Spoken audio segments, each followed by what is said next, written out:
हम मुख्तलिफ सनतों की बात करते हैं जहाँ पर हुकूमत को इकदामात उठाने की ज़रूरत है, तो इसी तरह बलूचिस्तान में जनाब है माहीगीरी की सनत और इसके लिए बहुत सारे इकदामात ऑलरेडी उठाए जा रहे हैं। आप जानते हैं फ़िशरीज़ और समंदरी माहीगीरी में बहुत पोटेंशियल मौजूद है और बताया जाता है कि $500 मिलियन इसकी जो है सलाहियत है और $100 बिलियन तक इसे बढ़ाया जा सकता है, क्वाइट अ बिग अमाउंट।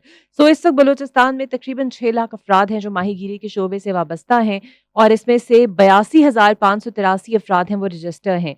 और फ़िगर्स जो मेरे पास हैं उसमें 2023 में 1,37,000 मेट्रिक टन मछली पकड़ी गई जिसकी मालियत $105 मिलियन है।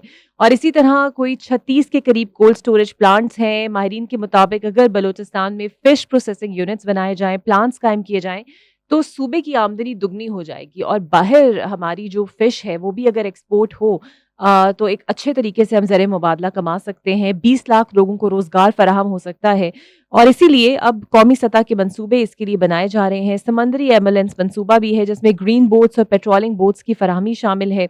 मॉडल फ़िश मार्केट्स पसनी में बनाई जा रही हैं और ये मंसूबा 2021-2022 के दरमियान शुरू हुआ और तकरीबन 10 मिलियन की इसकी लागत है। महकमा फ़िशरीज़ की डिजिटलाइज़ेशन पर 100 मिलियन के करीब खर्च किए गए। ताज़ा पानी की माहीगीरी की पैदावार बलूचिस्तान में कुछ 5.7% है। 100 डैमों की तामीर माहीगीरी की सनत को फ़रोग़ में अहम किरदार अदा कर रही है। तो अब तक जो 66 डैम्स मुकम्मल हुए हैं, उसमें अशारिया 320 मिलियन एकड़ फुट ज़ख़ीरा करने की गुंजाइश है।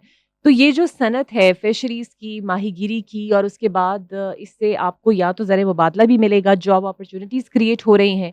सो बलूचिस्तान जैसे सूबे में जहाँ पर हमेशा से इस तरह की शिकायत की गई हैं, वहाँ पर मेरीन फ़िशिंग की जो सनत है, वो बहुत ज़्यादा अब उसके लिए कोशिशें हो भी रही हैं, उसकी खुशहाली के लिए बलूचिस्तान की और मेरा ख़्याल है आने वाले कुछ महीनों में और आने वाले साल में आप देखेंगे कि कितनी ज़्यादा ये फ्लरिश की है।